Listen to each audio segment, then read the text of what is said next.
오늘은 마태복음 7장 13절로 20절 말씀 가지고 좁은 문을 발견하면 좋은 열매, 이런 주제로 말씀 나누겠습니다. 좁은 문으로 들어가라. 우리가 너무나 잘 아는 말씀이죠.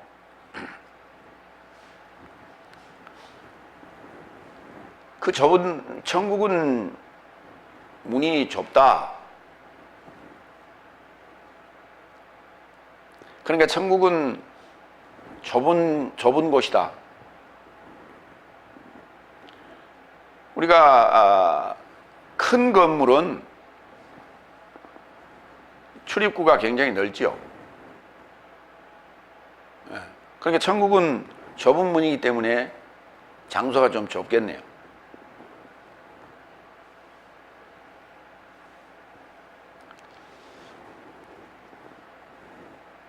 그러니까 천국에 들어갈 수 있는 자들은 많지 않다는 얘기인가요? 그런 건 아닙니다.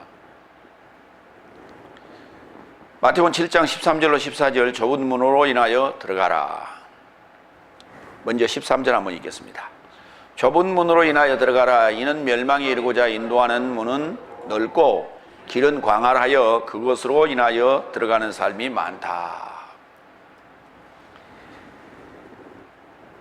그러니까 이제 두 가지를 썼어요. 좁은 문으로 들어가게 되면 생명, 넓은 문으로 가게 되면 멸망, 이런 등식이 성립이 되는데, 문은 넓고 길은 광활하다 그랬어요. 그럼 이제 그림을 그리자면 길이 굉장히 넓어요. 약 한 8차선 넓죠. 8차선. 그러면 그 8차선이 이제 당도 한 곳에 이제 문이 있을 텐데, 문도 그렇게 8차선 넓이에 문이 있다, 그런 얘기죠. 그러니까 여러분 어때요? 이 서울서 저기 지방으로 차를 가지고 내려간다면 넓은 고속도로를 타고 내려가겠어요? 아니면 지방도로를 타고 내려가겠어요? 교통비가 없는 사람은 지방도로를 타고 내려가겠죠. 그런데 빨리 가야 되겠다, 급하다, 시간이 없다 하는 사람은 고속도로를 탈 거예요. 그러니까 나는 천천히 가도 된다, 구경하면서 가겠다, 뭐 유람 가는 건 아니지만 그런 여유를 가지고 가시는 분은 그 좁은 길을 택할 수 있겠죠. 그러나 난 지금 급하다, 빨리 가야 되겠다.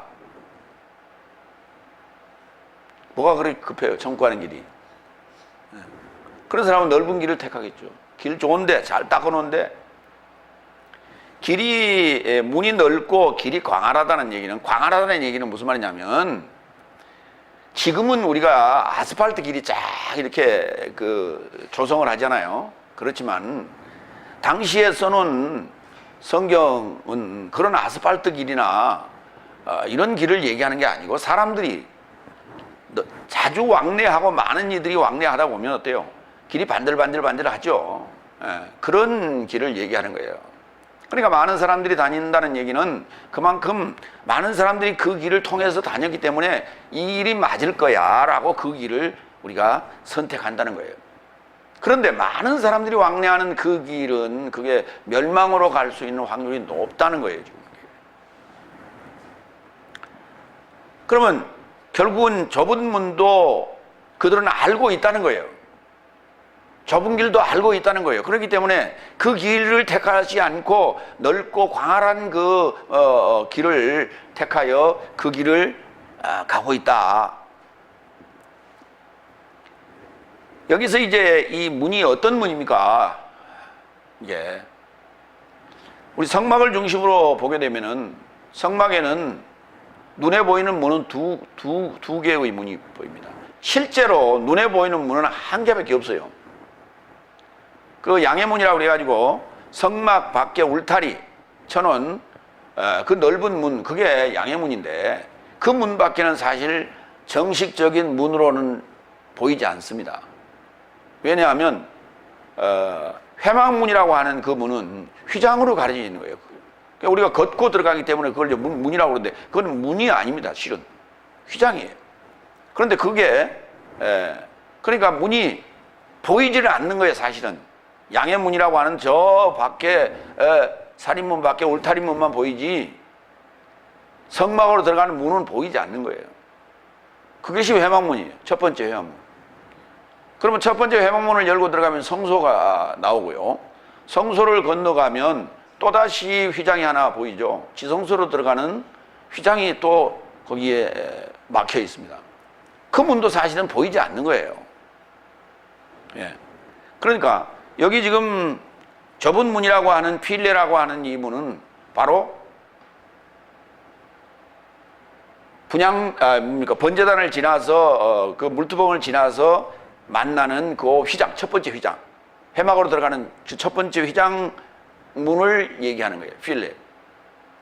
이 문이 좁다는 거예요. 그렇죠. 그 문은 실제 넓은 문이 아니에요. 왜냐하면 기둥과 기둥이 거기가 4개의 기둥이 가운데 이렇게 균일하게 질러져 있어요. 그렇기 때문에 그 기둥 사이로 들어가야 되는 거예요. 그게. 자, 한번 살펴보겠습니다. 신학에서 이 문이 어떻게 사용되는지 보겠습니다. 사도행전 12장 10절.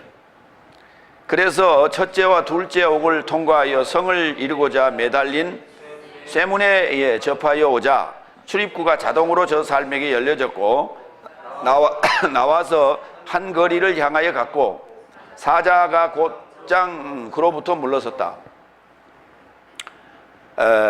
지금 이제 베드로가 옥에 갇혔다가 나오는 장면인데요. 옥문이 열렸죠.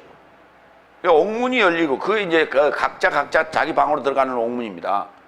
그리고 나서 성에 이르고자 그러니까 그 성의 성문이 쇠문으로 되어 있었는데 요 문이 지금 필레라는 문이에요. 요 문이 자동으로 열리고 그리고 이제 거기를 통과해서 거리로 나왔고 그래서 이제 그 옥으로부터 탈출하는 그런 장면을 지금 묘사해 놨어요. 히브리서 13장 12절을 봅니다. 그러므로 예수도 자기 피로 인하여 백성을 거룩하게 하려고 문 밖에서 고난 받으셨다. 문 밖에서 고난 받으셨다. 성문 밖에서, 영문 밖에서. 네. 그러니까 우리는 이제 왜 고문을 밖에서 했을까? 대개 우리가 고문할 때는 저기 남영동 가면은 그 국정원 옛날 그 취재소가 있죠. 아주 그 밖에서 보면요 살벌합니다. 이렇게 창문도 조그맣게 나 있고요, 벽도 엄청 두껍고요. 그래서 고문을 안 해서 했어요. 왜? 사람들한테 들키지 않게 하기 위하여. 그런데 지금 죄인이라고 정죄하고 그러한 예수를 성문 밖에서 고문했다는 얘기예요. 그러니까 이건 이제 노골적으로 우리가 이제 정죄를 하고 고문을 했다 그런 얘기가 됩니다. 그러니까 죄라고 하는 요소는 안에 있으면 되는 게 아니라 밖에 내던져지는 거예요. 다니엘서 3장 16절로 18절을 봅니다. 구약에서 보면 좁은 문을 스스로 선택한 자들이 있어요. 그들이 누구냐? 다니엘과 그의 친구들이에요. 다니엘서 3장 16절로 18절. 사드락과 메삭과 아벳느고가 왕에게 대답하여 이르되 느부갓네살이여, 우리가 이 일에 대하여 왕에게 대답할 필요가 없나이다. 왕이여, 우리가 섬기는 하나님이 계시다면 우리를 맹렬히 타는 풀무불 가운데서 능히 건져내시겠고 왕의 손에서도 건져내시리이다. 그렇게 하지 아니할지라도 왕이여 우리가 왕의 신들을 섬기지 아니하고 왕이 세우신 금신상에게 절하지도 아니할 줄 아옵소서. 이 풀무불 명렬이 타는 풀무불 가운데서 이 다니엘의 세 친구들을 거기다 던졌는데, 가만 보니까 셋을 던졌는데 네 사람이 안에서 움직이는 걸 우리가 봤죠. 그래서 그들이 이제 무사히 불태워지지 아니하고 살아나온 이야기인데, 그러니까 그들은 그 대답을 하는 걸 보세요. 하나님이 우리를 건져줄 것입니다. 그런데 18절에 그렇게 하지 아니할지라도 우리를 설령 하나님이 외면하고 건져내지 아니할지라도 왕이여 우리가 왕의 신들을 섬기지 아니하고 왕이 세운 그 신상에 절하지 않겠습니다. 이렇게 얘기한단 말이에요. 이게 지금 몇째 날이에요? 5째 날입니다.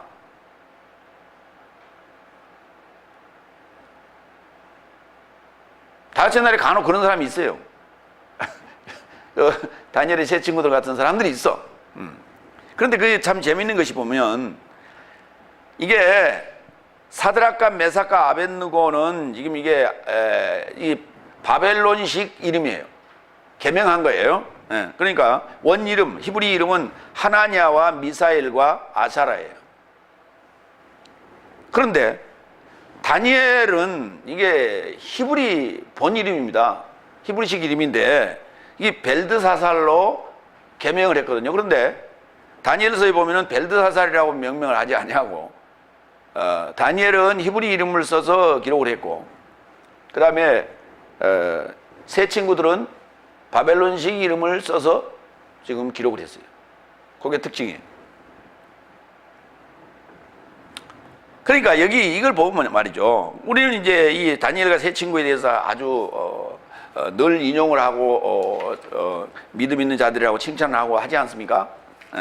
그런데 로마서 13장에 보면은 로마서 13장을 정부와 어떤 그 권세자의 성경 구절로 다시 나라에서 인용을 하고 있잖아요. 그러면 위에서 주신 그 권세자, 위로부터 온 그 권세자에게 복종하라 그랬는데, 이 지금 이게 사드락과 메삭과 아벳느고는 왕의 명령을 거역했잖아요. 이건 어떻게 해석할 거예요? 그러니까 로마 13장을 잘못 해석하고 있는 거예요. 이해가 되십니까? 예? 예. 멸망에 이르고자 인도하는 문은 넓고 길은 광활하여 그로 인하여 들어가는 삶이 많다. 그렇죠? 왜냐하면 많은 사람들이 가는 거니까, 많은 사람들이 가는 곳이니까, 많은 사람들이 듣는 그런 교회니까 그곳에는 진리가 있을 것이라고 생각하는 거예요. 거기 가면 구원이 있을 것이라고 생각을 하는 거예요. 이것이 인간의 보편적인 심리예요. 그래서 어디가 큰 교회가 있는가? 사람들이 어디로 몰려가는가? 여러분, 낯선 곳에 가서 식당을 찾으면 어디가 맛있는 곳이 있을까? 식당가를 쭉 갑니다. 쭉 질비하게 식당가들이 쭉 있으면 거기서 여러분은 어디를 선택해요? 사람 많은 곳으로 들어가죠. 이게 기본적인 심리예요. 이게. 그런데 그건 맛있겠죠. 근데 맛있는 요리는 우리 건강에 좋아요, 해로워요? 사실은 해로워요. 그게 왜? 거기에는 인공 감미료가 많이 들었거든요. 그래서 맛있어요. 그러니까 늘 밖에서 외식을 하던 이 직장인들은 집에 오면요 늘 짜증을 내요. 왜? 맛이 없다는 거죠. 식당 밥에 이렇게 입맛이 들어서, 반찬에 입맛이 들어서요, 그게 인공감미료거든요. 그 집에 와서는 건강 생각해서 부인이 아주 인공감미료 빼고 자연 감미료로 가지고 맛을 내서 열심히 해줬는데 맛없다는 거예요. 맛없다. 그 부인이 그렇게 얘기하죠. 아, 그 건강이 좋으니까 그 잡수세요. 근데 입맛이 버렸었어요. 그래서 늘 투정을 해요. 어제도 해놓고 오늘 또 해요. 그죠? 그러니까 숨어있는 어떤 비밀이 있다는 거예요, 지금. 뭔가. 그러면서도 이렇게 얘기합니다. 그래도 뭔가 있겠지. 그러니까 사람들이 많이 모이겠지. 뭐 있겠죠, 있기는. 근데 그것이 뭐냐면 인간들이 좋아하는 어떤 것을 자극한다는 거예요. 자, 보세요. 인공감미료를 가하면은 입맛을 자극해서 맛있다고 얘기한다니까. 그러니까 맛있다고 하는 데 대해서 속으면 안 돼요. 맛있는 것이 건강에 좋다고는 말할 수가 없잖아요. 그렇죠? 설탕은 달고 맛있잖아요. 근데 설탕이 건강에 좋습니까? 그렇지 않죠. 그러니까 사람들이 그 식당을 들어가면서 야, 여기는 건강에 좋은 음식을 파는 곳이야 라고 말하지 않습니다. 야, 여기 이거 맛있어 그런다고. 그러니까 그 맛있다는 말에 사람들은 넘어가요. 따라 들어가요. 근데 요즘 이제 점점 이 취향이 달라지기 시작해요. 예. 건강 쪽에 이제 많이 신경을 써요. 그래서 건강식, 자연식 하는 곳으로 사람들이 이렇게 몰려가기 시작해요. 서서히 움직이기 시작해요. 예. 그러니까 영적인 부분은요, 한참 이게 선도를 해야 되는데 영적인 부분은 한참 뒤에서 깨달아가지고 그때야 자연식, 영양식을 찾아가는 거예요. 육적인 문제가 먼저 갑니다. 그래서 지금 많은 사람들이 옛날에는 맛있는 거, 미원, 미풍, 그 다음에, 그 CJ에서 나온 거 뭡니까? 다시마, 다시다, 그래. 다시다. 다시다를 보고 뭐라고 불러요? 응? 아니. 맛을 내는 뭐지라고 한다면. 맛의 왕 같은 뭐 그런 그 표현이 있잖아요. 그러니까 그렇게 이제는 그 집집에 그렇게 옛날에는 말이죠. 미원, 미풍, 다시다 이거 말이죠. 이렇게 구멍가게 가면 주렁주렁 달아가지고 이렇게 기억나십니까? 입구에 가면은 저기 포스터, 벽에 포스터 막 붙여졌었어요. 요즘 그거 볼 수 있어요? 없어요. 그렇죠? 점점 우리 취향이 바뀌고 있다 하는 걸 알 수 있어요. 요한복음 14장 4절로 6절. 길이라는 것이 이제 우리가 얘기하는 신장로와 같은 이 로드가 아니고요. 웨이라고 해야 돼요. 영어식 표현으로 웨이. 마이 웨이. 마이 웨이 그래. 나만의 어떤 가는 길, 나만의 어떤 방법, 뭐 그런 말이죠. 요한복음 14장 4절로 6절. 내가 가는 곳을 네 삶이 알았으니 그 길을 네 삶이 알고 있도다. 도마가 그에게 말하되 주여 어디로 가시는지 내 삶이 알지 못하는데 어찌 그 길을 알아봄이 가능하겠습니까? 맞죠? 왜냐하면 예수님과 지금 제자들은 동행하고 있었어요. 근데 그 동행하고 거기까지 온 시점에서 이 길을 얘기하고 있거든요. 근데 주님이 가신 길이 아직 앞에 뭡니까? 먼저 가셔야 되는데 먼저 가시질 않았거든요. 그러니까 주님이 가신 길을 우리는 따라가는 거예요. 그 길이 좁은 길이에요, 지금. 그러니까 많은 사람들이 그 길을 간 게 아니에요. 지금 그리스도인들을 보면은 주님의 길을 따라간다, 주님이 가신 길을 따라간다, 사도들이 가는 길을 따라간다라고 말을 하면서도요, 항상 편안한 길을 요구해요.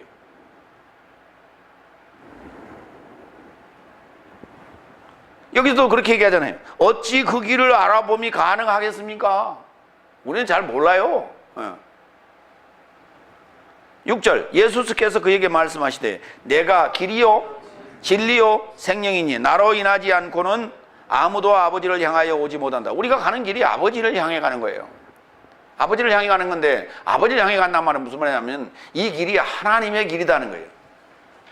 우리가 가는 길이 무슨 길? 하나님의 길. 이게 그러니까 하나님의 길, 하나님 방법이라고요. 하나님 방법, 하나님이 되는 방법. 이게 내가 그 방법이다. 그러니까 우리는 주님을 따라가야죠. 주님이 그 방법이기 때문에. 그런데 주님이 가신 길, 골고다의 길, 주님이 가신 길, 고난의 길, 가시밭길 아니었습니까? 십자가의 길.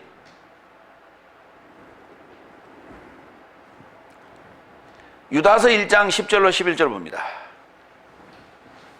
그러나 이런 삶은 뭔가를 그 알지 못하였으므로 못 오간다. 저 삶은 이성 없는 생물같이 본성적으로 친숙하고 저 삶 안에서 부패된다. 저 삶에게 화로다. 왜냐하면 저 삶이 가인의 길로 전진하였으며 발람의 싹의 미혹으로 쏟아내게 되었으며 고라의 반항으로 멸망하였도다. 그들이 지금 이들이 누구냐 하면 신앙인들이에요. 넷째 날, 지금 가인의 길, 우리가 이제 일곱 날을 얘기할 때 한 날서부터 셋째 날까지는 자연인 우리가 이렇게 얘기했어요. 그런데 거기 가인이 등장하죠. 발람과 고라는 넷째 날입니다. 그런데 가인의 길과 아벨의 길이 갈립니다. 첫사람 아담으로부터 두 길이 갈리는데 가인과 아벨이 갈라지는 그 길이 뭐 때문이었어요? 하나님 때문이었어요. 여호와께서 아벨의 제사와 아벨은 받았고요, 가인의 제사와 가인은 받지 않았어요. 그러니까 첫사람 아담으로부터 갈라지는 두 갈래의 길이 신관 때문에 그렇게 된 거예요. 신 문제 때문에, 하나님 문제 때문에. 그렇기 때문에 내가 한 날서부터 셋째 날까지가 자연인이다 했지만은 자연인이라고 하는 것도 결국은 뭐예요? 신을 떠나서는 얘기할 수 없다는 거예요. 신의 문제예요.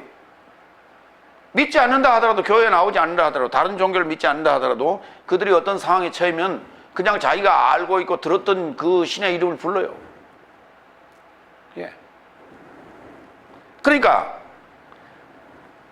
인생이 탄생하면서부터 우리는 두 갈래 길을 갈 수밖에 없다. 네. 그래서 아벨의 방법을 선택할 것이냐, 아니면 가인의 방법을 선택할 것이냐, 이렇게 된다. 그런데 오늘 유다서 1장에 나오는 그 본성, 이성 없는 생물 같은 자들, 이들이 바로 가인의 방법으로 전진했다는 거예요. 발람의 싹의 미혹을 쏟아내고, 그 다음에 고라의 반항으로 멸망했죠. 이들이 신앙인들이에요. 이들이 종교인들이라고요. 이들이 교인이에요. 지금 다른 게 아니에요. 그런데 그들이 하나님을 믿는다, 예수님을 따른다라고 하는 이들의 삶 속에서 이와 같은 일을 행하고 있다는 거예요. 이게 바로 넓은 문이요, 넓은 길이에요. 광활한 길이에요.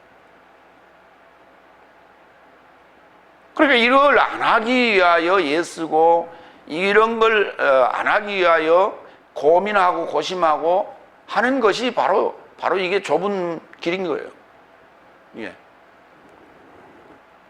14절 두 번째, 이는 생명에 이르고자 인도하는 문은 좁고 길은 압박을 받나니 그것을 발견하는 삶이 적다. 압박받는 길이 있어요? 그런 길이 있어요?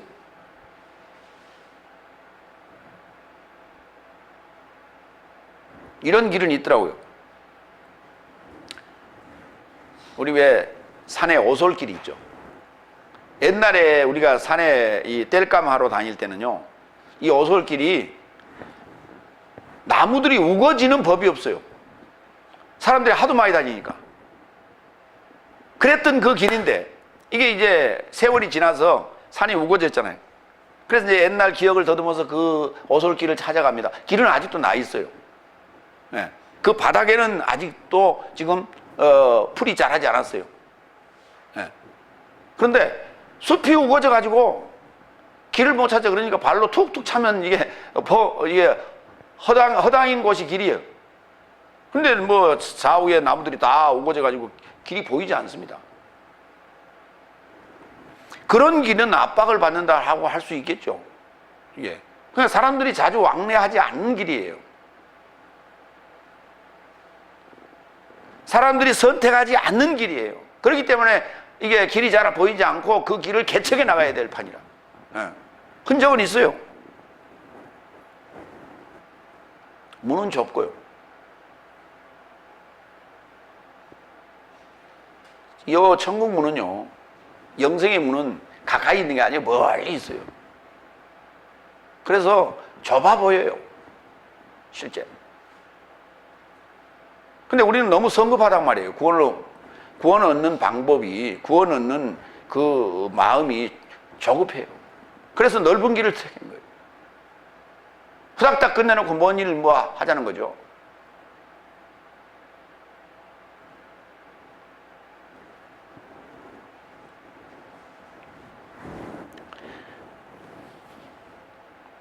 근데 우리는 이렇게 개역 성경이 뭐라고 써놨냐면 이 부분 한번 읽어볼까요? 14절 한번 읽어봅시다.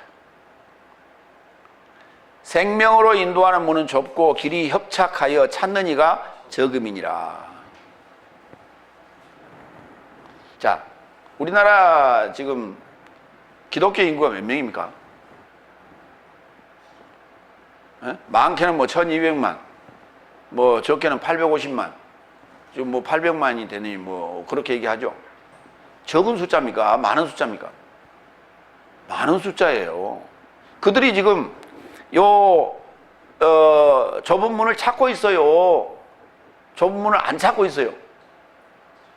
다 찾고 있는 자들입니다. 오늘 또 지금 교회 가서 지금 예배 드리고 있는 많은 사람들은 지금 그 영생을 위한 좁은 문을 찾고 있는 자들이에요, 다. 그렇죠? 근데 찾는 이가 적다고요? 발견하는 이가 적다고요. 찾기는 많이 찾고 있는데 찾는 이는 많은데 발견하는 이가 적다고요. 휴리스코. 이게 발견하다는 단어예요.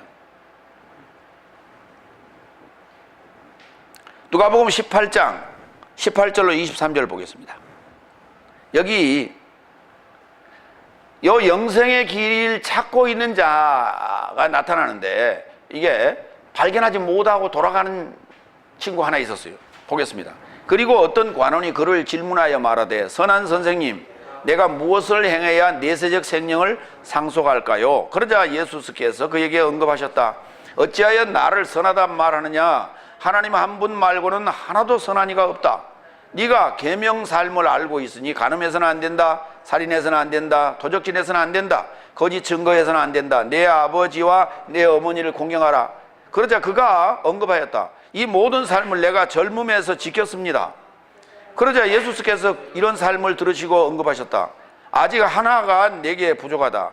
네가 모든 삶을 가지고 있으니 그 삶을 팔아서 가난한 삶에게 나눠주라. 그러면 하늘 안에 보물을 가질 것이요, 여기서 나와 동행하라. 그런데 그가 이 삶을 듣고 슬픔이 넘치게 발생하였으니, 왜냐하면 그는 심대한 부자였더라. 그러니까 내세적 생명에 대해서 찾고 있는 겁니다, 지금 이 관원이. 그런데 그 길을 예수님께서 차근차근 설명했어요. 다섯째 날까지의 상황을 설명했고, 그리고 여섯째 날 상황도 설명했어요. 그러니까 다섯째 날까지 상황을 설명하니까 나는 그 젊어서 지켰습니다 그랬더니, 그럼 한 가지 부족한 게 있다. 네 가진 삶을 다 팔아서 가난한 자에게 나눠주라. 그게 여섯째 날 삶이에요. 그랬더니 그건 싫대요. 그런데 오늘날 잘 들어보세요. 율법을 지킬 수 있어요, 없어요? 그러면 뭐라고 그래요, 다 사람들이? 지킬 수 없어요, 그러죠. 그러면 이 청년보다 못한 자들이에요. 여기 이 관원보다 못한 사람이에요. 이 관원은 그래도 지켰다고 그러잖아요. 그 계명을 지켰다고 얘기해요. 그런데 여섯째 날 삶을 예수님께서 말씀하시니까 그건 못하겠습니다라고 도망갔잖아요. 오늘날 지금 다섯째 날 교인들은 율법을 지킬 수 있냐고 물으면 율법 못 지켜요 그런다고.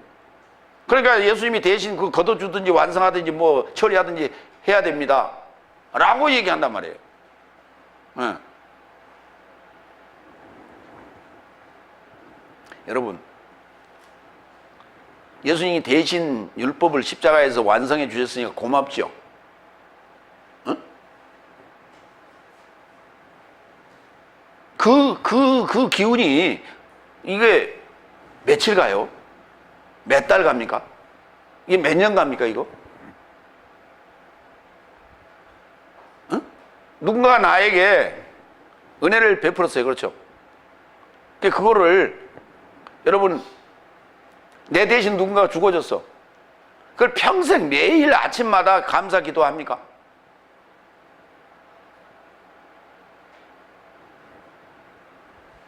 일년에 한 번씩 해요. 제삿날 들어오면. 오늘 며칠이에요? 11일이에요. 네, 어제가 뭐 60항쟁 기념일이었다면서요. 그러니까 보고 보세요. 1년에 한 번씩 한다니까. 매일 해야 되는 거예요. 그게 감사가. 근데 우리가 지켜야 될 율법을 예수님께서 대신 십자가에서 다 완성해 버렸다면서. 그러면 늘 날마다 감사해야 되는데 감사해요? 그거를 감사하는, 예수님 우리가 지켜야 될 율법을 십자가에서 완성해 주셔서 감사합니다, 너무나 고맙습니다, 기도할 때마다 그래야 되거든요. 그 얘기 한 사람도 한 번 못 들어봤어요.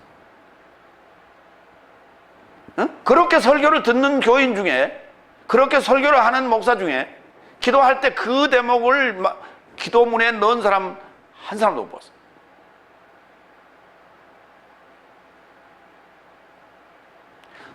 지금 뭔가 잘못 알고 있는 거예요. 그게 어떻게 넓은 문이에요, 좁은 문이에요? 그 문은 넓은 문이에요, 좁은 문이에요? 예수님이 대신 해줬는데 그건 넓고도 넓은 문이지.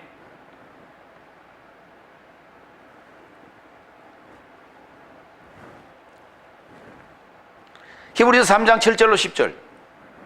그로 인하여 성령이 이같이 말씀하신다. 오늘날 네 삶이 그의 음성에게서 들었으면 광야 안에서 시험의 날을 조차 반역자 안에서처럼 네 마음 삶을 강팍하게 해서는 안 된다. 거기서 내 조상 삶이 나를 시험하고 입증하였으며 40년 삶 내 역사를 보았느니라. 그로 인하여 내가 저 세대에게 실증을 느껴 언급하시되 저 삶이 항상 마음에 미혹받아 내 길을 알지 못하였다. 내 방법을 알지 못하였다. 자, 예수님, 하나님께서 40년 동안 보여준 게 뭐였습니까? 광야 40년 동안에 보여준 게 뭐였어요?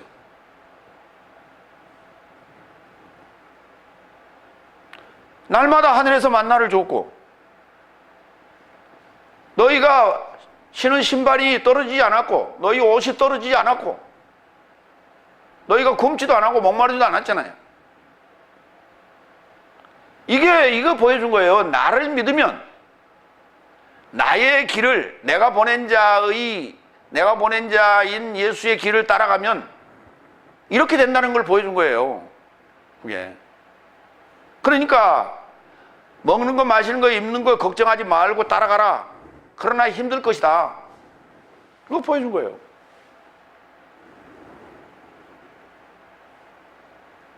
그런데 오늘 여기 조금 전에 여기 누가복음 18장에 나온 요 관원 보세요. 여섯째 날의 삶을 얘기했어요. 네 가진 삶을 다 팔아서 가난한 자에게 나눠주고 나와 동행하라 그랬더니 그건 싫다고 그러잖아요. 그거 싫다고 그러잖아요. 그러면서 나는 그 길을 안 가겠어. 난 넓은 길로 가겠어.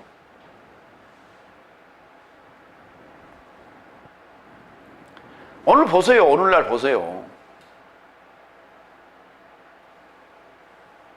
인터넷이나 유튜브에 한번 들어가 봐요. 11조 하지 말자고 난리예요. 11조 하면 지옥 간대.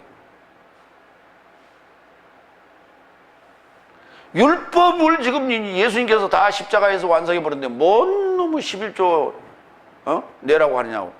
11조가 율법입니까? 여러분 대답해 보세요. 11조가 율법이 아니에요. 아브라함이 했던 거예요. 아브라함 때 11조가.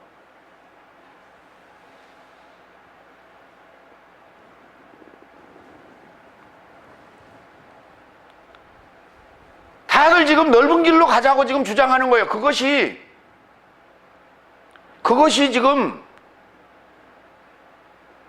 지금 자유민주주의 선진국의 어떤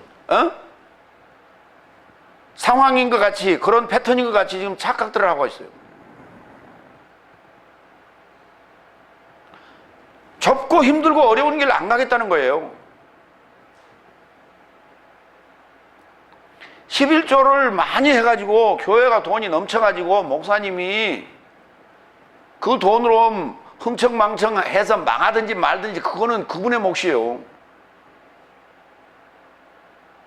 그건 그분의 몫이고 성도의 몫은 해야 된다니까.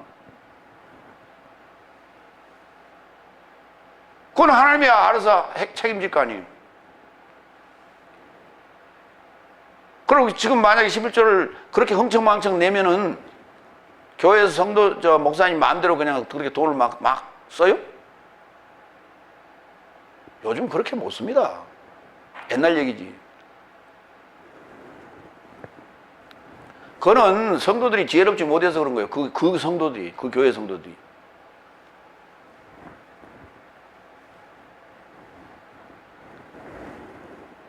히브리서 9장 6절로 8절. 이런 삶이 이같이 빛이 되었으니 제사장 삶이 항상 첫 장막에 들어가 있어 섬김의 예를 거행하고, 또한 대제사장이 홀로 그의 한 번 둘째 장막에 들어가되 피 없이는 안 되나니 자기와 백성의 허물진 삶에서 초월하고자 피를 드리는 것이다.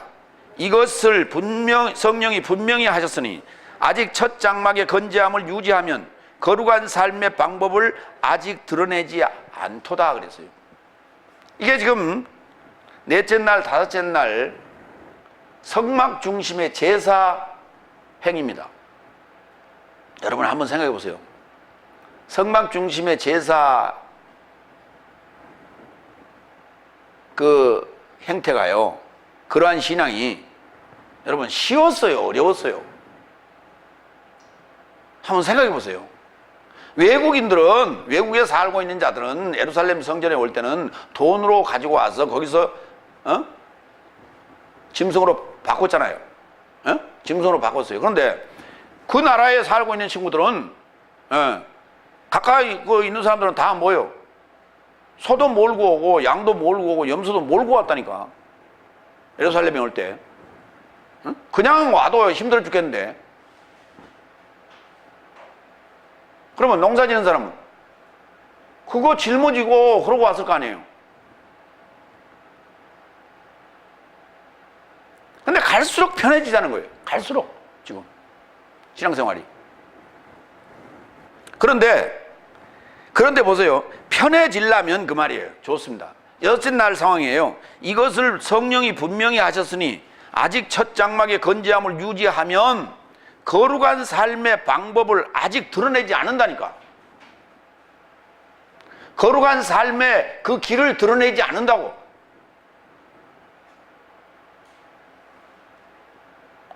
근데 다들 수월한 방법, 넓은 길만 원하고 있는 거예요. 그러면 발견할 수 없어요. 그 좁은 문을 발견할 수가 없어요. 그 길을 찾아야, 길을 만나야, 그 길을 알아야, 그 방법을 알아야 그 문을 찾아갈 거 아니에요.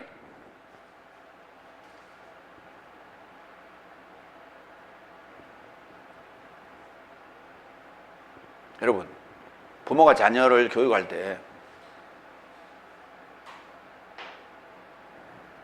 왜 매를 때리고 왜 이 야단을 칩니까? 군대 가면 군인이 훈련소에서 왜 그렇게 빡빡 잡아 돌리고 힘들게 훈련을 시킵니까? 그러면서 늘 하는 말이 있죠. 훈련 받을 때 땀 한 방울이 전쟁에서 피 한 방울과 같다. 맞바꾼다. 땀을 많이 흘리고 열심히 한 자는 그만큼 살아남을 수 있는 확률이 높다. 그래서 그렇게 하는 거예요. 그래서 그렇게 훈련 세게 시키는 거예요. 그래, 교회 뭐하러 다니는 거야? 취미생활 하러 오는 거야? 교회를 취미생활로 하는 거예요. 취미생활로. 지금 점점 이렇게 가는 거예요. 아, 취미생활 하러 뭐하러 교회로 와, 힘들게. 아, 그거 가면 좋잖아요. 에어컨 틀어주고 그러니까. 그래서 그런 거예요? 아니, 날도 좋은데 놀러 가면 되지, 취미생활. 건강을 위해서 자전거 타고 저 하이킹을 하든지.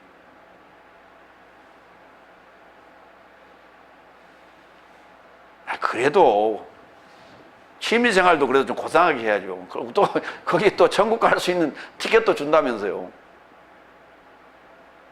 그래서 온 거예요. 천만에 그렇게는 안 준다니까. 오늘 여기 써놨어요. 그렇게는 못 주겠다고.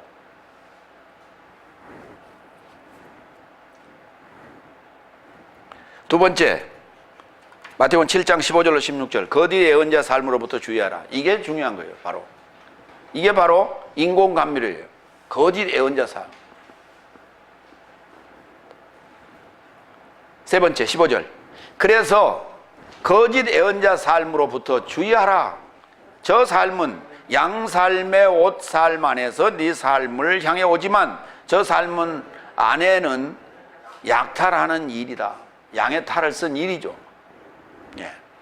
그러니까 양의 탈을 쓴 일이가 말을 할 때 양 소리를 낼까요? 이리 소리를 낼까요?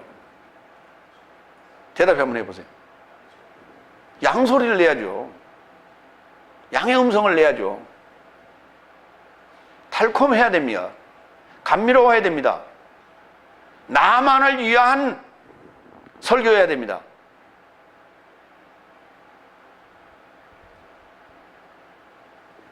그러니까 목소리도 좋아야 돼. 음향도 좋아야 돼. 예. 감성 풍부하고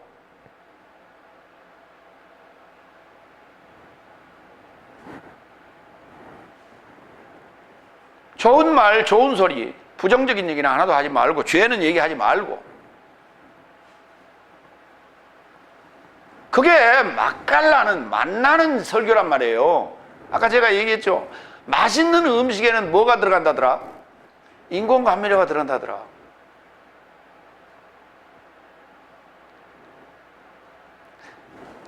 그래도 옛날 말에 있잖아요. 보기 좋은 떡이 먹기도 좋다고. 그렇지, 보기 좋은 떡이 먹기는 좋지. 그게 영양가가 있느냐 아니면 우리 몸에 좋냐 나쁘냐를 따져야지. 그 말을 착각하면 안 돼요. 보기 좋은 떡은 먹기는 좋아요. 그렇죠. 그리고 맛도 있어. 그런데 그게 건강에 좋냐 나쁘냐를 따져야지. 그 얘기는 안 했다니까. 왜? 옛날 그 시절에는요 못 먹어서 살던 시절이기 때문에 예. 야, 그래도 아무래도 그래도 야, 그래 배고파도 그래도 좀 이렇게 이쁘게 좀 만들어 보자. 그래도 우리도 좀 폼나게 좀 먹어보자. 그거 아니에요. 아니 이렇게 찍으면 이제 국화 모양, 이렇게 찍으면 뭐 줄무늬 모양 이런 게 있잖아요, 그렇죠? 떡 만들 때. 아, 그러면 뭐 맛이 달라지나요? 그냥 먹지. 뚝뚝 띄어서 먹으면 되지. 야, 보기 좋은 떡이 먹기도 좋잖아. 그렇지. 먹기는 좋아요. 왜 먹기 좋아? 그렇게 해서 뚝뚝뚝 잘라서 딱딱 넣으니까 얼마나 먹기 좋아. 그런데 그냥 만약에 떡을 그냥 이렇게 해가지고 떡뚝 띄어 먹으라 하면 어때? 흘리기도 하고 먹기 좀 사납죠. 이렇게 뚝뚝 잘라놓으면 젓가락으로 다 폼나게 먹을 수 있는데 떼어 먹으라고 하면 손으로 떼어 먹어야 되는데 어때? 좀 그렇잖아. 신사체면에. 그래서 나온 소리예요, 그 소리가. 그러니까 보기 좋은 떡이 먹기도 좋은 떡은요 값이 더 비쌉니다. 값이 더 나가요. 돈 더 줘야 돼. 사람 많이 모이는 그런 식당에 들어가면요, 싸지 않아요. 비싸요. 그러니까 식당에 가서 물어보세요. 이렇게, 여기 뭐가 맛있어요? 그러지 마시라고. 여러분 그렇게 얘기하죠. 네. 메뉴가 쫙 있어요. 준하 씨, 여기 뭐가 맛있어요? 그런다고. 그렇게 물으면 안 돼요. 그 말은 무슨 말이냐면, 어떤 음식에 인공감미료를 많이 쳤어요. 그 소리하고 똑같은 얘기 아니에요. 어떤 메뉴가 건강에 좋아요? 그렇게 물어봐요. 어떤 메뉴가 자연식이에요? 그러고 물어보라니까. 근데 우리 그렇게 안 물어봐. 뭐가 맛있어요? 그러면.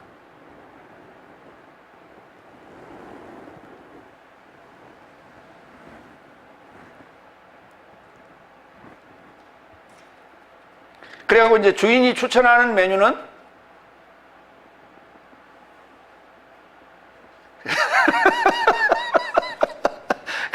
묻지도 따지도 않고 먹는 거예요. 그렇죠? 주인이 추천하는. 베드로후서 2장 15절로 17절. 저 삶은, 거짓 예언자 얘기하는 거예요. 저 삶은 곧은 길을 버리고 미혹되어서 부올의 아들 발람의 길을 따라 나선 삶이요, 불의의 싹스를 사랑함으로 사사로운 범법의 책망을 붙잡았으니, 말 못하는 나귀가 사람의 소리 안에서 토설하여 예언자의 미친 것을 금지하였다. 이런 삶은 물 없는 샘이요 태풍에 밀려다니는 구름이니, 저런 삶에게 어둠의 암흑이 내세에 이르고자 지켜진 것이다. 좀 어렵죠? 예. 그러니까 우리가 거짓 예언자 그러면 뭐가 떠올라요? 대명사? 발람. 네. 발람.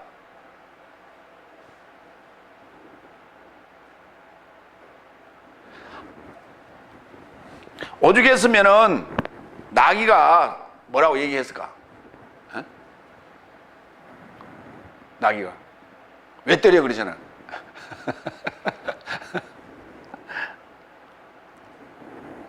그러니까 아니 물 없는 샘이요.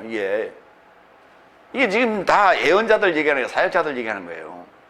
이게 물 없는 샘이요 태풍에 밀려 다니는 구름이요, 중심이 없는 거예요. 이랬다 저랬다. 예.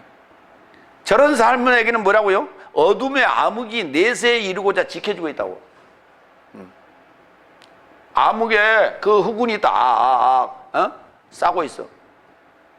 그러니까 그들을 일컬어, 거짓 예언자들을 일컬어 우리는 이렇게 명명해야 돼. 흑운도사. 검은 구름에 쌓인 도사. 신명기 13장 1절로 3절. 너희 중에 예언자나 꿈꾸는 자가 일어나서 이적과 기사를 네게 보이고 네게 말하기를, 네가 본래 알지 못하던 다른 신들을 우리가 조차 섬기자 하며 이적과 기사가 그 말대로 이룰지라도 너는 그 예언자 꿈꾸는 자의 예언자나 꿈꾸는 자의 말을 청종하지 말라. 이게 굉장히 중요한 얘기겠어요. 여기 2절과 3절에 이적과 기사가 그 말대로 이룰지라도 너는 그 예언자나 꿈꾸는 자의 말을 청종하지 말라.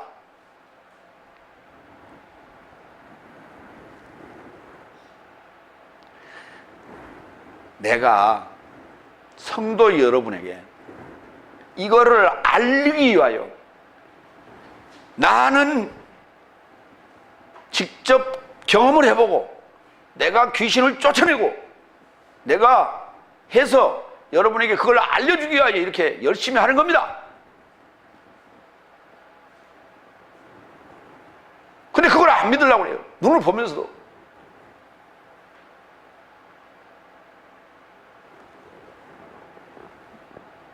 그렇게 말하며 사람들 보는 앞에서 귀신을 쫓아내고 그렇게 기사와 이적을 행하고 그 말대로 그것이 이루어질지라도 그 말이에요. 아시겠어요? 예. 이는 그걸 청종하지 말래요. 이는 너희의 하나님 여호와께서 너희가 마음을 다하고 성품을 다하여 너희의 하나님 여호와를 사랑하는 여부를 알려 하사 너희를 시험하십니다. 아, 예수의 이름으로 했다고요?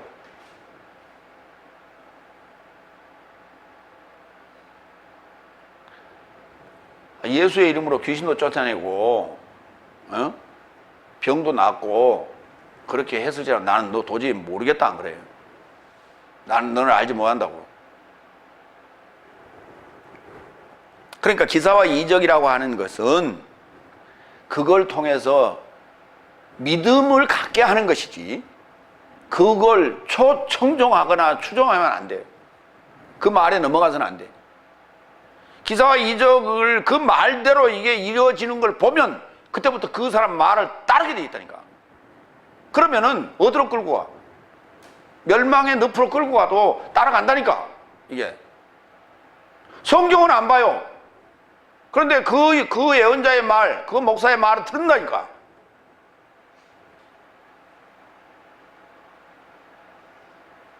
얼마 전에 박모 목사라는 양반이 자기 딸이 무슨 뭐 가수라며, 자기 딸이 가수 그룹 여가수 그룹 멤버 중에 하나인데 걔를 빙자해서 교회에서 돈 투자하라고 주식 투자하라고 그래가지고 뭐 몇 억을 200억을 챙겼다나. 그러면 그 돈을 가지고 어디다 그러면 재투자를 했느냐? 안 했대요. 사기 친 거예요. 그 돈 전부 200억을 투자받아가지고 다 자기 위해서 쓴 거예요.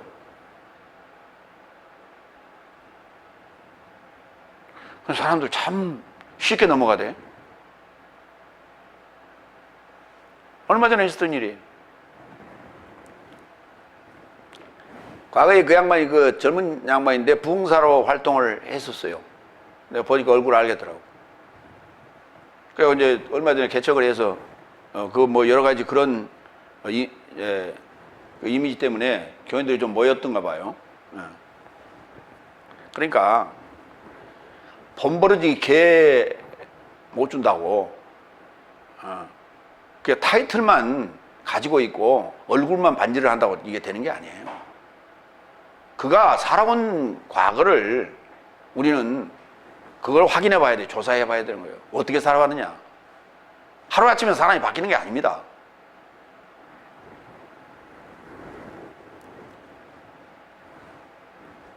이사야서 9장 15절로 16절. 머리는 장로와 존귀한 자요 꼬리는 곧 거짓말을 가르치는 예언자라. 이게 뭐예요 지금? 양의 탈을 쓴 일이 아니에요. 그래서 우리는 구미호 이런 말 하죠. 구미호. 사람을 홀리는 9개 꼬리를 가진 일이 구미호. 9개 꼬리에 호가 그 일이 호자예요. 백성을 인도하는 자가 그들로 미혹해 하니 인도를 받는 자가 멸망을 당하는도다.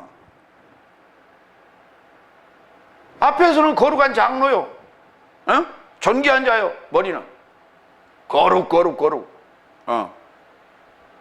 근데 꼬리는요, 그 앞에서는 그렇게 거룩한 척하고 꼬리는 살랑살랑 흔들고 있는 거 그렇죠? 구미호처럼. 그러니까 말만 보고 앞만 봐서는 안 된다. 항상 뭐를 봐라? 뒤를 봐라, 뒤를. 어떤 그 사진 기자가요, 뒷모습만 찍었어, 뒷모습만. 여러분 사진 찍을 때 앞모습만 찍어요, 뒷모습만 찍어요? 여러분 항상 앞모습만 찍죠? 그 뒷모습을 안 찍는 거예요. 항상 사진을 찍을 때는 앞모습, 뒤로 돌아서요. 뒷모습 두 개 찍어야 돼요. 그래서 여러분 뒷모습이 잘 모르죠? 어떻게 생겼는지. 그러니까 여러분 샤워장에 거울이 있죠? 세면대 위에 거울 있잖아요. 뒤에도 거울이 있어요?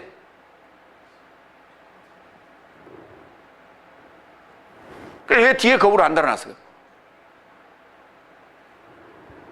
뒤에 거울은요, 움직여야 되는 거예요. 고정시켜 놓으면 안 돼요. 그렇죠? 왜? 앞면과 뒷면이 이렇게 11자 되게끔 해놓으면요, 뒷면 보여, 안 보여? 이렇게 보면. 안 보여요, 안 보여. 뒷면은 안 보여. 뒷면은 비스듬해야 돼요. 각도가 좀 달라져야 내 뒷면이 뒤통수가 보입니다. 그러니까 그걸 고정시키는 게 곤란하니까 그거 안 해놓은 거지. 그거 여러분 달아야 돼.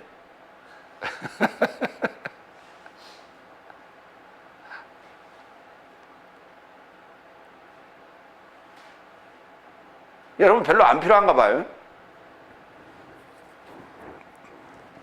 난 머리 염색을 내가 하거든요. 이발소에 가서 맡겨보니까 이게 잘 안 돼요. 나보다 못해. 그래서 내가 해. 내가 하는데, 내가 하다 보니까 어때요? 이 뒷모습, 뒤통수를 보는 이게 있어야 돼요. 거울이, 뒤에가. 나는 뒤통수를 늘 봅니다. 아침마다. 항상 여러분들 뭘 봐야 돼? 앞모습만 보지 말라고. 뭘 보라고요? 뒷모습도 보시라고. 뒷모습. 보이지 않는 뒷모습. 그런다고 맨날 뒤에 따라가면 갔다가는 잘못하면, 응? 뭐라 그래요? 뒤따라다니는 사람 뭐라 그래요? 스토커가 될 수 있어요. 미행자. 그 뒤 말고 뒤를 캐라 그러니 요즘 국회의원들 혼납니다. 요즘. 그렇죠? 청문회 한다고 뭐 그냥 이렇쿵 저렇쿵 좀 싫은 소리하고 나쁜 소리하고 뭐 했더니 그냥 야 무서운 세상이 그냥 낱낱이 그 뒤를 다 파가지고 그냥 싹 인터넷에 올려가지고 그냥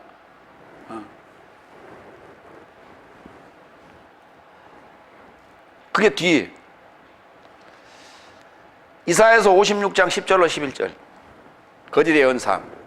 그 파수꾼들은 소경이요 다 무지하여 벙어리 개라 능히 지지 못하며 다 꿈꾸는 자요 누운 자요 잠자기를 좋아하는 자니 이 개들은 탐욕이 심하여 족한 줄을 알지 못하는 자요 그들은 몰각한 목자들이라 다 자기 길로 돌이키며 어디 있는 자이든지 자기 이만 도모한다고요. 거짓 예언자 삶이에요. 약탈하는 일이라고요. 근데 무식하기 이를 데 없다는 거예요. 무식하다는 거예요. 몰각한 목자라고요. 깨닫지 못한 목자라고. 몰각, 몰지각. 지자를 하나 더 주면 얼른 이해가 되죠. 몰지각한 목자라고요. 성경에 대해서 잘 몰라요. 헬라어 히브리어를 몰라.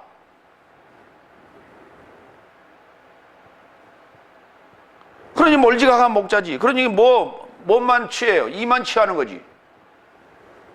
말을 뭐 한다고요? 제대로 짓지 못하는 개라고요. 짓기는 지어요. 짓기는 지죠. 스가랴서 13장 4절. 그날에 예언자 삶이 사역이 예언할 때에 그 이상을 각기 부끄러워할 것이며 사람을 속이려고 털옷도 입지 아니할 것이다. 그날, 여섯째 날, 오늘날 거짓 예언자들이 판치는 그런 세상 말고 참 예언자가 나타났을 때는 그렇다는 얘기예요. 그 거짓 예언자들이 부끄러워할 것이고 털옷도 입지 아니한다고요. 주의 날에 세례 요한은 약대 털옷을 입었죠. 이게 뭐냐면 털옷을 입었다는 게 그 뭐냐면 이게 야인이다, 들사람이다. 우리는 이제 그렇게 생각한단 말이에요. 왜? 우리가 항상 뭐예요? 지리산 포수 딱 하면 뭐가 떠올라? 털모자에 딱 털옷 조끼 입고 총 하나 메고 이거요. 그렇죠? 그렇게 묘사를 한단 말이에요. 저기 러시아 사람들, 북한 사람들, 백두산 중심으로 살아가는 사람들 그런 모습으로. 그러니까 털옷 입었으니 아하 세례 요한도 그런 모습이다. 아니에요. 털옷을 입었다는 얘기는 변복.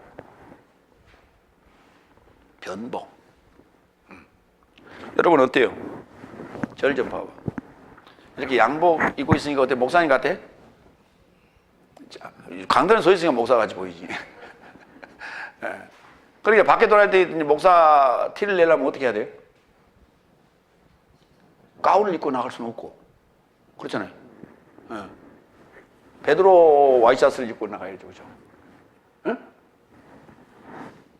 무슨 말인지 이해가 되세요? 그것도 마찬가지 얘기예요. 그것도 토르신에 해당되는 거예요. 그게. 변복. 강대상에 서서 도 까만 거 딱 입고, 그렇죠. 여기 세 개 딱 달고, 상병. 어? 훨씬 어때요? 멋있어 보이죠? 왜 병장 달지 왜 상병 달았어?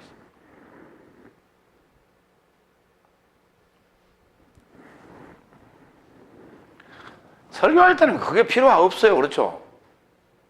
설교자는 설교할 때는 그냥 목사 가운을 입으면 돼요. 근데 이 박사 가운은 이게 설교용이 아닙니다. 행사 때, 무슨 졸업식이나 그럴 때 입는 거예요, 그게. 그때. 근데 왜 이게 이 박사 가운을 입고 박사 모자를 왜 안 써? 가운을 입었으면 모자를 써야지. 의복이라고 하는 것은요, 갖춰 입는 거예요. 맞춰서 그걸 세팅을 해서 입는 거예요. 졸업식에 가서 축사나 무슨 애식을 맡았는데 그때 모자 안 쓰고 합니까? 모자 쓰고 하죠. 사각 못 쓰죠. 그래요. 근데 가운만 입고 거기 갈 수 없잖아요. 그래서 설교할 때는 왜 모자 안 쓰고 해? 모자 쓰고 하지. 갖춰 입어야 되는 거예요, 그게. 그게 애식이요. 이게 이 복식이라는 거예요. 네 번째로 갑니다. 네 삶은, 이 16절, 네 삶은 저 삶의 열매 삶으로부터 저 삶을 인식할 것이다. 가시나무 삶에서 포도송이를 혹은 엉겅퀴 삶으로부터 무화과 삶을 공동 정리하지 못한다. 우리 개혁성경에는 그 부분을 뭐라고 했어요? 16절 한번 보세요. 따겠느냐 그랬죠. 따겠느냐.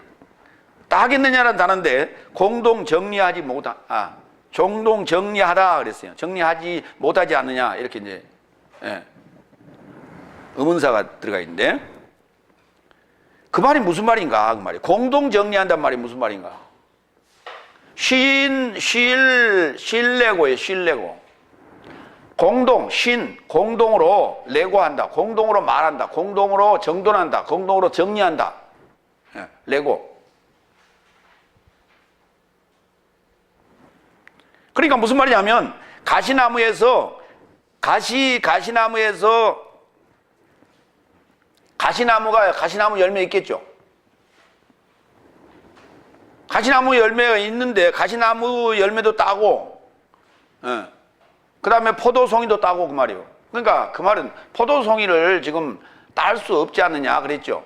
그러니까 가시나무가 포도송이를 맺는다는 건 결국 두 가지를 맺는다는 얘기 아니에요.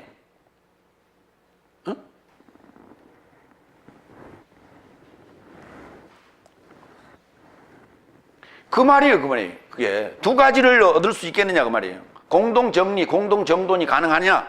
불가하다. 야고보서 3장 10절로 12절 봅니다. 동일한 입에서 찬송과 저주가 나온다. 내 형제 삶이여 이같이 될 이런 삶이 마땅치 않다. 샘이 동일한 구멍에서 어찌 단물과 쓴물을 쏟아내겠느냐. 내 형제 삶이여 무화과 나무가 올리브 삶을 포도나무가 무화과 삶을 행함이 불가능하지 않느냐. 이와 같이 짠맛 나는 샘이 아무도 단물을 행함도 불가하다. 그런데 이 변복을 한 거짓 예언자 삶은 단물과 쓴물을 동시에 내요. 이랬다 저랬다 한다고. 그러니까 대단한 능력자예요. 그렇죠? 어제는 이 말하고 오늘은 저 말하고. 그렇죠? 불가사의한 능력이에요. 그게. 가지나무가 지금 포도송이를 맺힌다니까.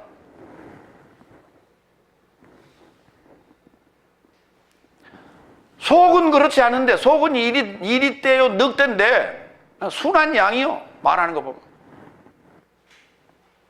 그러니까 거기 넘어가는 거예요. 거기 넘어가는 거예요. 이게 불가능한데 거짓말 하는 사람들은 참 진짜 철면피예요. 그러니까 이 얼굴이라고 하는 것은요, 요 마음하고 연결되어 있거든요. 마음하고 연결되어 있어서 거짓말을 하면요, 어때요, 우리가? 거짓말할 때 사람들이 어때요? 에? 어떤 변화가 와요? 거짓말할 때 어떤 변화가 와요? 눈동자가 흔들린대요. 거짓말할 때. 그리고 직접 쳐다보지 않고 이렇게 공중을 떠서 이렇게 말하는데, 이렇게 높이 쳐다본대. 직접 못 보고. 그러거나 아니면 땅을 내려다보거나. 그러니까 한 군데로 이렇게 주시해서 이렇게 대화하지 아니하고 딴 데로 보고 얘기한다. 그러니까 어떤 사람 거짓말할 때는 어때요? 얼굴이 어때요? 붉어지는 사람도 있죠. 또 땀이 막 주룩주룩 나는 사람도 있고, 그렇죠? 근데 거짓말을 자주 해보면 어때요? 변화가 없대요. 철면피라고 그래요. 철판을 깔아놓은 거야. 그러니까 변복을 안 해서도, 옷을 꼭 그렇게 안 입었어도 그게 지금 변복이에요. 그게 약대 털옷을, 양털 옷을 입었단 말이에요. 철면피. 마태복음 13장 40절로 42절. 여러분 한번 보세요.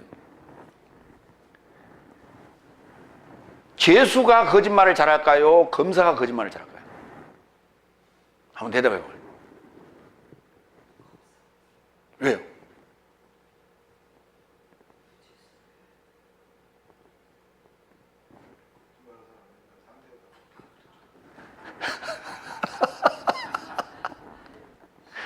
죄수는 자기 건에 대해서만 지금 거짓말을 했죠.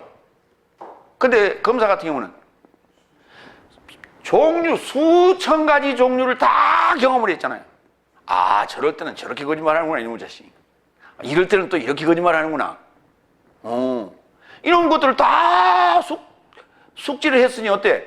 자기 상황이 딱 되니까 그런 것들이 주마등처럼 지나가는 거야. 아, 이럴 때는 이랬어야지. 그거 당연하겠어요. 그래서 못 당연하더라고. 그래서 우모시라고 있는데 얼굴 하나 변하지 않아요.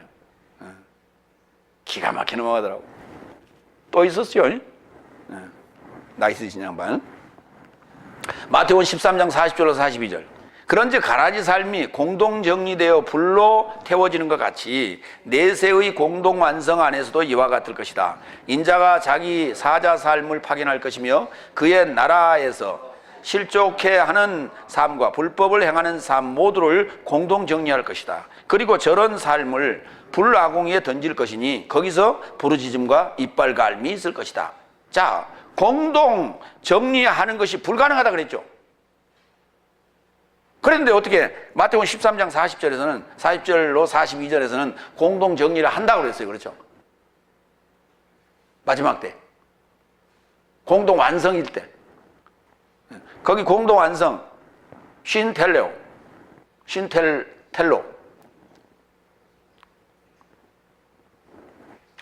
이게 뭐냐면, 그러니까 악과 선이 있는데 악과 선이 내 안에서 분리됐단 말이에요. 그러면 열매는 좋은 열매가 맺는 거예요. 좋은 열매를 맺었을 때의 얘기입니다.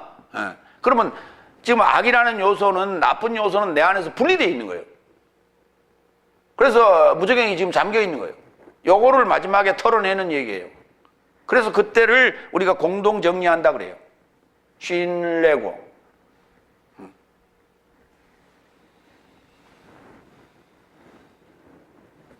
그러니까 선한 나무가 좋은 열매를 맺는데 그 안에는 지금 그 악한 요소가 지금 이렇게 분리되어서 어딘가에 갇혀 있다고. 그럴 때 가능한 거예요, 이게. 그러니까 성경을, 이게 지금 마태복음 13장 40절로 42절은 요 공동정리가 불가능하다라고 하는 마태복음 7장하고는 배치가 되는 얘기예요. 이렇게 배치가 될 때, 서로 대치되는 이런 구절이 나올 때 이것을 규명해내야 돼요.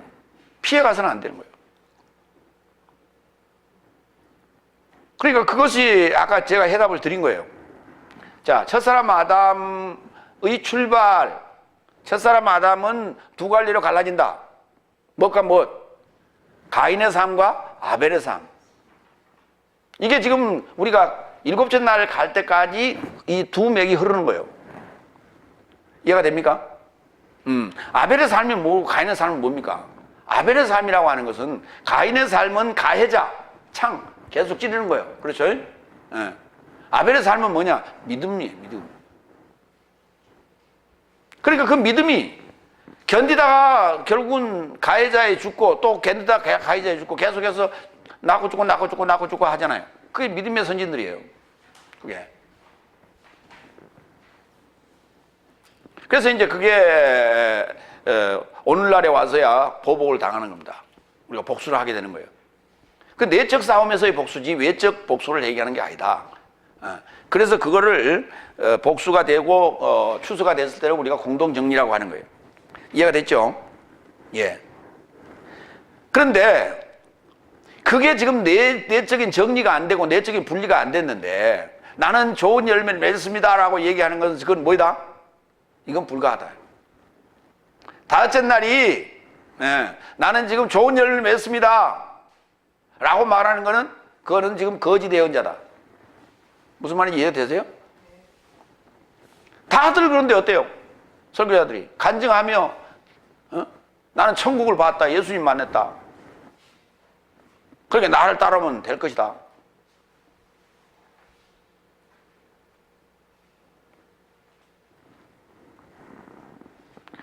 결단코 다섯째 날에는 그런 일이 있을 수 없다는 얘기예요. 지금 이해가 되세요? 예. 그러면 다섯째 날인지 여섯째 날인지 그걸 어떻게 우리가 구분합니까? 제가 여러분에게 요 틀린 구절들 요거 다 스크랩 하라고 그랬죠? 어디다가? 스마트폰에다 쫙 적으라니까, 메모라니까. 요즘 그래서 내가 지금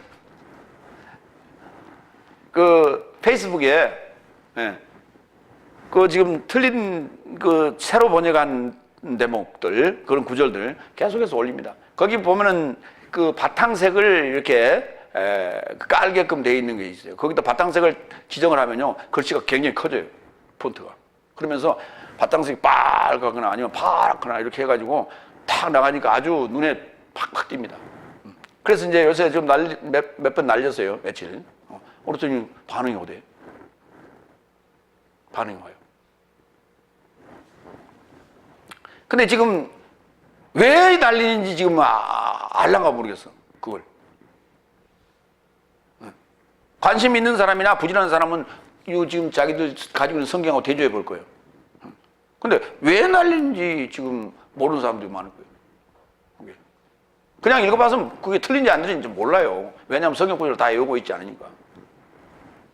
세 번째, 마태복음 7장 17절로 20절. 좋은 열매를 행하려면 선한 나무가 되어라. 왜 목사님 행하려면 그래놨습니까? 맺는다는 단어가 따로 있어요. 맺는다는 말은 무슨 말이냐면, 자 보세요.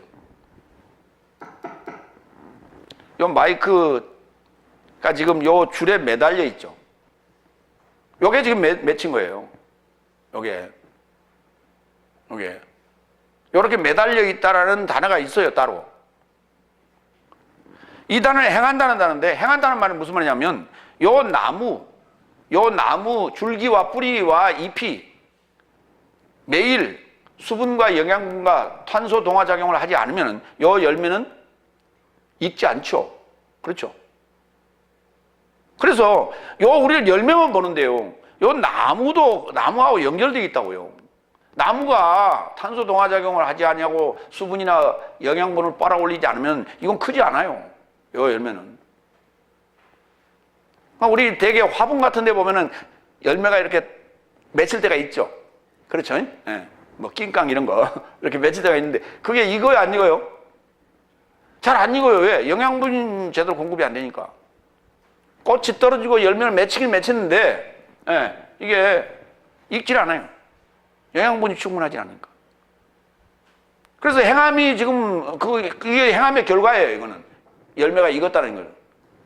행한 게 덜 행하고 있는 거예요. 지금 그게 포이에오라는 단어. 그러니까 굉장히 함축적인 단어인데 그거를 의역을 해버리면 안 돼요. 그래서 저는 이 포이에오라는 단어가 나올 때마다 전부 행하다. 히브리어로는 아사라는 단어가 됩니다. 그렇게 쓸 때는 그렇게 아시고 보시기 바랍니다. 다섯 번째 17절 18절 이와 같이 모든 선한 나무는 좋은 열매를 행하고 부패한 나무도 나쁜 열매를 행한다. 선한 나무는 나쁜 열매를 행함이 불가능하고 부패한 나무도 좋은 열매를 행함이 불가능하다. 그렇죠. 당연한 얘기를 지금 계속 하고 있는 거예요. 그게 가능한 것과 불가능한 것.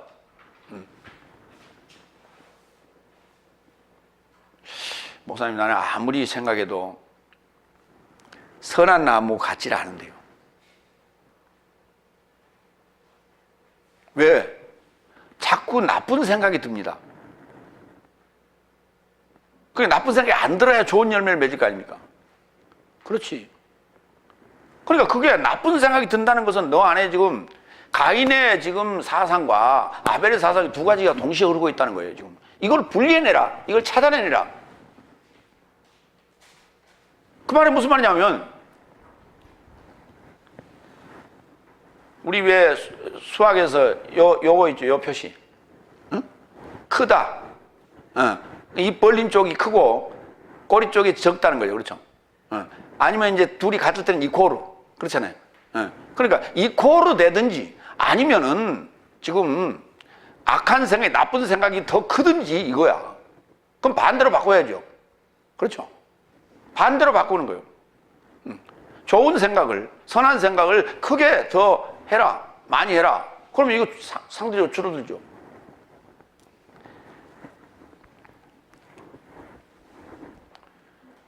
담배 피던 사람이 담배를 끊었어요. 담배 생각이 나죠?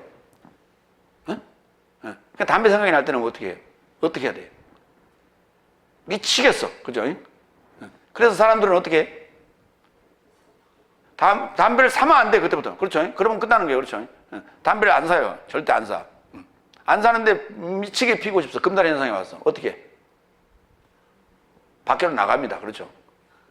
밖으로 나가요. 뭐하러? 꽁초 주스로.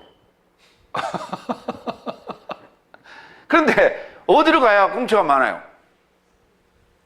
쓰레기통이 있는데. 근데 그래서 이제 사람 많은 데로 가야 되는 거예요. 사람 많은데 그 쓰레기통으로 가야 돼. 근데 거기서 어떻게 주워요? 창피하게. 그래서 사람 없는 데로 가죠. 사람 없는 데 가면 실패하는 거예요. 사람 많은 데로 가야 돼.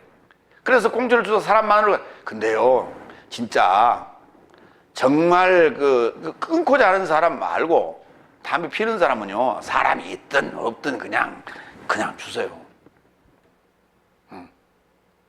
그래서 야, 저걸 어떻게 주워 지금 입에다 피냐? 저걸 입에다. 그게 땅에 사람들이 밟고 다니고 그랬는데.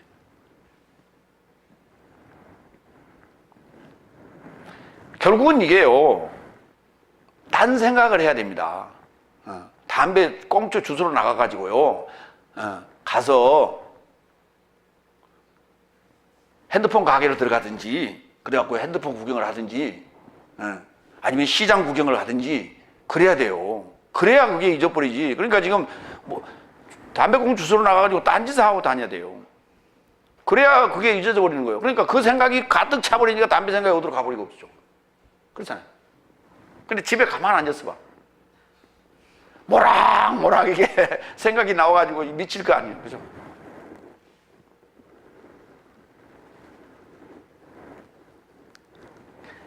행동하라. 행동하라. 창세기 2장 9절.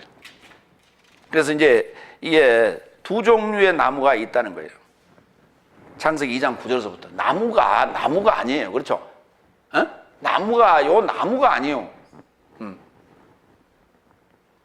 근데 우리는 나무에 대해서 너무 노래 많이 했죠. 소나무야, 소나무야.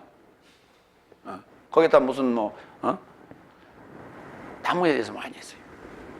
창세기 2장 9절. 실체를 소망하시는 이가 여호와께서 전능자를 소망하는 사역으로 그가 아담을 소망하여 나온 모든 나무를 모양을 위하여 아름답게, 먹거리를 위하여 좋게 그 보호함의 중앙에 생명나무 사역의 나무와 좋은 것과 나쁜 것의 인친 지식의 나무를 자라게 하였다.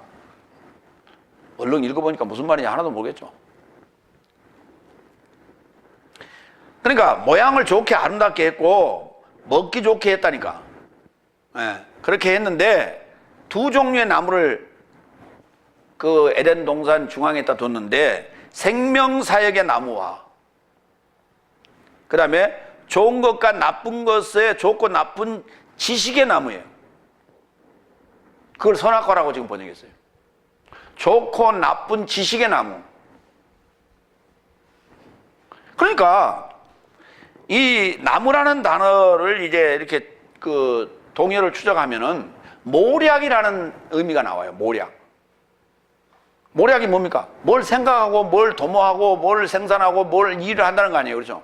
이게 모략 아니에요. 그러니까 나무라는 게 참 꽃을 피우고 열매를 맺는다는 게 참 신기하잖아요.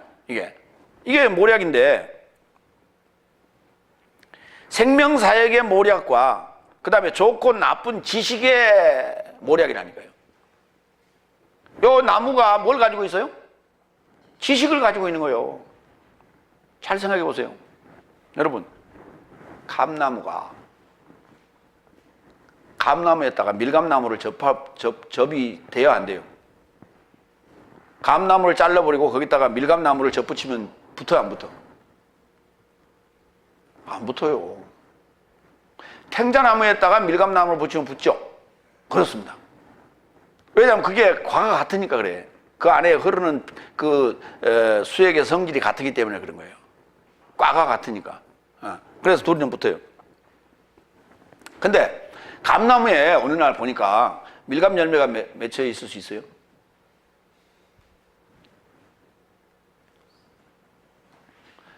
감나무는 반드시 무슨 열매를 맺혀요? 감 열매를 맺히죠. 예. 작년에는 씨가 감 안에 씨가 들었었는데 금년에는 씨가 안 들을 수도 있죠. 그럴 수는 없어요. 왜냐하면 이 감나무라고 하는 이 감나무가 DNA라고 하는 어떤 속성을 가지고 있단 말이에요. 그 속성을 잊어버리지 않아요. 그렇죠?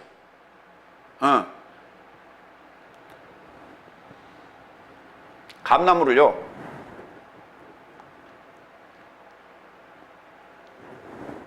밑에 그 중간 줄기 있죠? 줄기를 두들겨 패보세요. 막 두들겨 패봐. 그러면 에이 기분 나쁘다라고 감나무가 밀감 열매를 맺혀버립니까? 막 두들겨 패잖아요. 껍질이 벗어질 정도로 막 두들겨 팼어요. 그랬더니 그 해에요, 감을 더 많이 여는 거예요. 이놈이 두들겨 팼더니 작년에 감을 적게 열었다고 두들겨 팬 줄 알고 더 많이 그런 건 아니에요. 그게 아니고 그게 껍질이 상해가지고 올라온 영양소가 밑으로 내려가질 않았어요. 그래서 작년에 감을 적게 열면 밑에 껍질을 이렇게 좀 벗겨놔요. 이렇게. 그러면 올라오기는 올라오되 내려가는 게 적어지는 거예요. 그러면 떨어지지 않는 거예요, 감. 그래서 많이 열리는 거지 두들겨 패서 아파서 많이 열린 거 아니에요.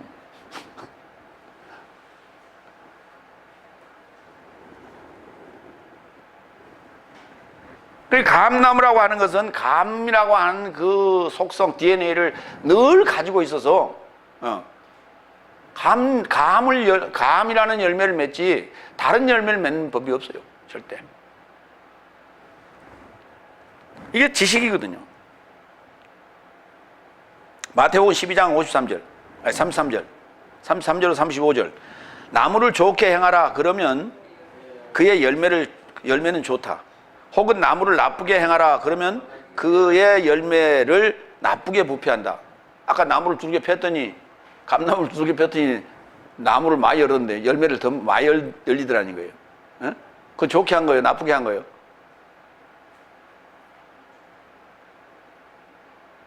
여러분 한번 생각해 봐. 자식을 훈육하고 매질하고 하는 것은 그게 지금 좋게 하는 거예요? 나쁘게 하는 거예요? 3, 4절. 오염된 삶, 독사의 자식 삶이여 악한 삶을 살면서 어떻게 선한 삶을 말할 수 있느냐? 그의 입이 마음에 넘치는 것으로부터 말하고 있기 때문이다. 선한 인간은 그 마음에 보물 선한 것으로부터 선한 삶을 내보내고, 악한 인간은 보물 악한 것으로부터 악한 삶을 내보낸다. 당연한 거 아니에요? 당연한 거예요. 그러니까 마음에 쌓아놓은 것이 뭐라고요? 보물. 그게 뭐예요? 마음에 쌓아놓은 대로 나간다니까. 그게 지식이요, 그게. 자기 안에 쌓아놓은 대로 나가는 거예요. 그렇죠?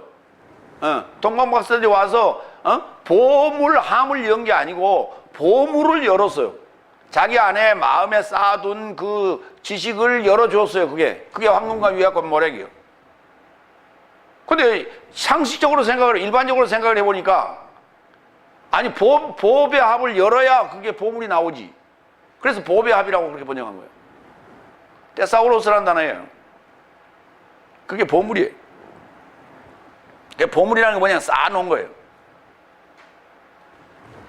자, 나쁜 열매는 우리가 얘기하지 맙시다. 좋은 열매 먼저 봅시다. 갈라디아 5장 22절 23절. 성령의 열매는 사랑, 기쁨, 화평, 오래 참음, 인자함, 선함, 충성, 온유, 절제이니 이런 삶에서 거슬리는 법은 없도다. 역행하는 법은 없다고. 에베소 5장 9절로 10절. 빛의 열매는 모든 선함과 의와 진리 안에서 주께 만족스러운 것이 무엇인지 확증하는 것이다. 그렇죠. 주를 위해서 하는 거예요. 빌립보서 1장 11절. 그리스도스 예수 스스로 인하여 의의 열매가 가득하게 되어 하나님의 영광과 찬양에 이르게 함이라. 열매가 많아요. 좋은 열매가. 성령의 열매, 빛의 열매, 의의 열매. 요한일서 3장 11절로 12절 봅니다. 거기 이제 좋은 것과 나쁜 것이 등장하는데, 소식은 이것이다. 안겔리아. 소식은 이것이니 내 삶이 서로를 사랑하라고 네 삶이 시작부터 들은 것이다. 나쁜 자에게서 난 가인 같지 않나니 저는 그의 형제를 살해하였다. 무슨 이유로 그를 살해하였느냐? 저 사역은 나쁜 삶이었고 그의 형제의 사역은 의로운 삶이었다. 그렇죠. 나쁜 놈, 의로운 놈. 나쁜 놈이 의로운 놈을 죽였어요. 그렇죠. 그러니까 잘 생각해 보세요. 지금 가인과 아벨 이야기죠. 요한일서 3장 11절로 12절이 가인과 아벨 얘기 아니에요. 그렇죠. 근데 그것이 뭐라고요?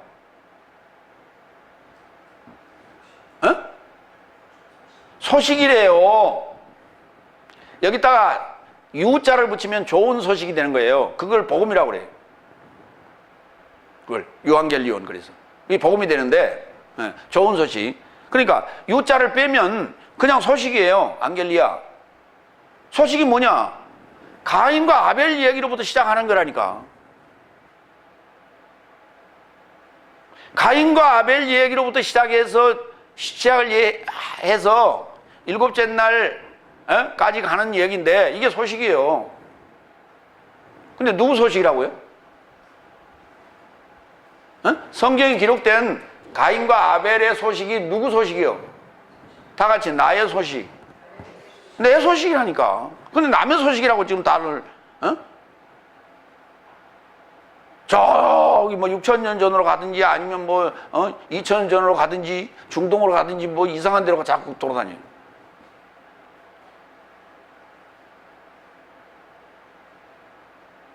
성지순례를 어디로 가야 돼? 자기 속으로 가야 되는데 뭐야 저기 돈 주고 이스라엘로 가고, 중동으로 가고 그러냐고. 이집트로 가고.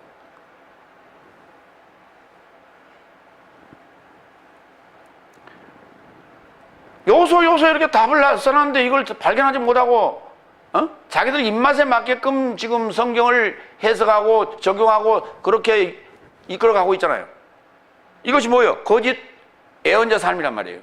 그 거짓 애언자 삶으로부터 뭐하라? 주의하라. 거짓 애언자 삶은 우리를 어디로 끌고 간다? 넓은 문 넓은 길로 우리를 인도한다. 그것이 바로 멸망의 길이라는 거예요. 나무를 두들겨 패라. 그러면 그 이듬해 열매를 많이 열리더라. 이게 지금 좋은 목자예요. 좋은 목자. 이게 좁은 길로 지금 인도하는 자라고요. 여섯 번째, 좋은 열매를 행하지 않는 모든 나무는 베어지고 불에 이르고자 던져진다. 이제 결과입니다. 그러므로 적어도 내 삶은 저 삶의 열매로부터 저 삶을 인식할 것이다. 예. 그러니까 그래서 우리가 지금 요새 지금 그 장관 후보자들 청문회 하지 않습니까? 청문회 하는 거예요. 근데 그동안에 법이 막 이렇게 개정이 됐지 않습니까? 예. 어떤 때는 이게 그런 법을 안 지켜도 됐던 때가 있었고, 그렇죠. 다운 계약서를 우리가 써도 무방한 때가 있었고, 어느 때는 그 재산 신고를 공무원들이 안 해도 됐을 때가 있었고, 근데 어느 시점부터는 해야 된단 말이에요. 근데 지금 현재 시점에서 보니까 어때요? 다 뭐요? 법이 개정되고 해야 될 것들이란 말이에요. 된다고 생각하고 그 기준으로 지금 물어보니까 지금 이게 옛날에는 그게 그 기준이 없었는데, 예. 근데 그걸 들춰내니까 어때? 죄인이요. 죄인. 그러니까 현재 시점에서 보면 다 죄인이야. 성경이 마찬가지라니까. 현재 시점에서 보라고. 내 얘기로 지금 다 들춰봐, 이걸. 구약 읽어보면 어때? 구약 읽으니까 어때? 좋은 얘기 있어, 없어? 이스라엘 남왕조, 북왕조 보니까 어때? 좋아, 안 좋아? 그게 다 내 얘기라니까. 다 내 얘기, 남의 얘기가 아니고. 그럼 다 남의 얘기라고 지금 착각을 하고 앉았어요. 그러니까 다 지금 읽어보면 내 소식이라고 생각하고 읽어보면 다 죄인이야, 내가. 예. 근데 뭐 이것도 안 하고 저것도 안 하고 다 안 하겠다고? 그리고 넓은 길로 가겠다고? 그래서 취미생활 하겠다고?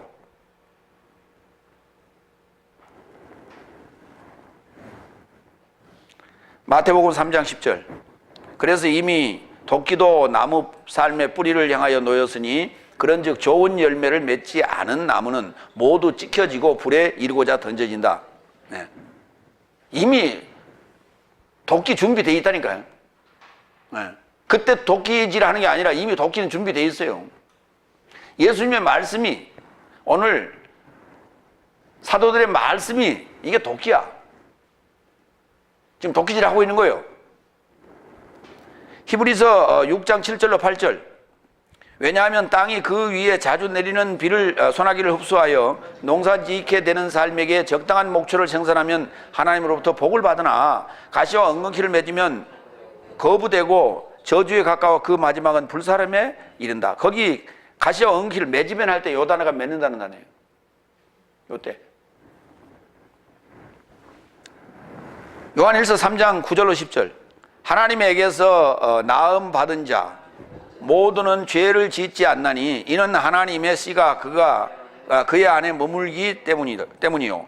하나님에게서 나음 받은 자이기에 범죄함이 불가능하다. 이것 안에서 하나님의 자녀 삶과 마귀 자식 삶이 드러나는 것이니 의를 행치 아니하는 자와 그 형제를 사랑치 아니하는 자 모두는 하나님에게서 나지 아니하였다. 삶이 어떠하느냐?